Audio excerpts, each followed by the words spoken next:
Part 5 of the Kubala Kingdom Chronicles, guys. We're still going. So Jean's posts just get more and more concerning. She clearly is spiraling, suffering from some type of mental break or health episode. Despite that post saying that she was now a single mother of 7, it seems that Kofi was at this point still living in the same property as Jean and the children. So evidently the situation in the house is spiraling out of control.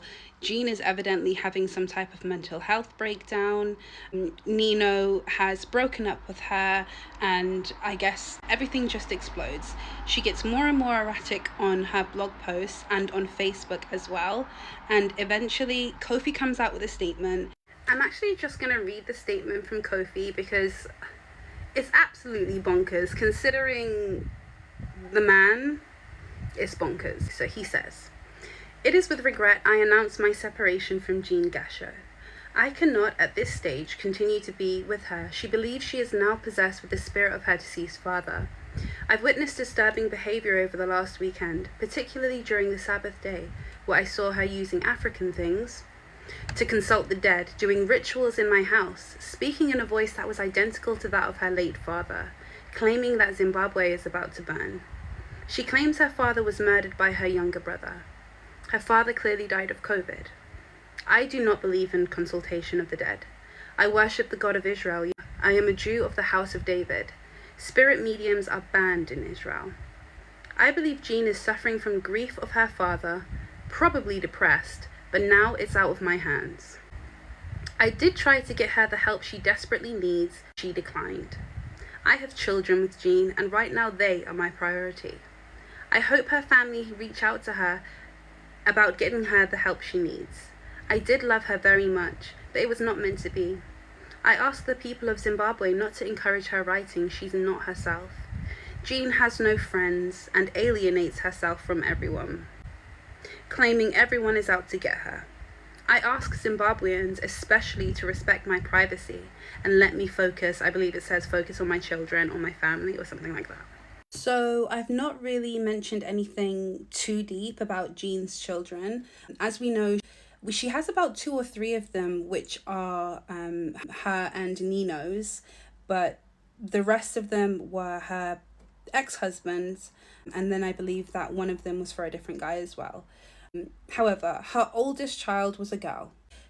I just want to mention that I know Jean posted pictures of her children all over the internet. Their faces are out there. I will not be posting their faces, guys, and I think in any sort of discourse on this, I think it would be like a good idea for us to just protect the privacy of the children.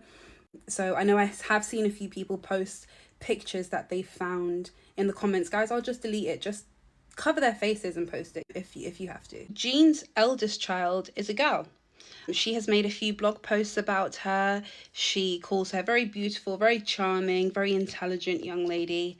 And during this period where Jean is going through this mental health crisis and Nino/Kofi has said that he has cast her aside and they are no longer together, he sets his eyes, quite literally, mind you, he sets his eyes on Jean's oldest daughter. We'll call her Amy.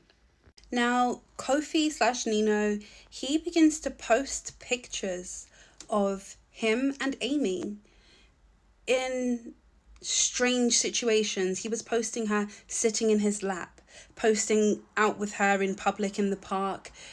They were not allowed to wear jewelry. That was one of the things he was very strict on. There is a picture of her sitting in his lap and she's wearing a ring on this finger.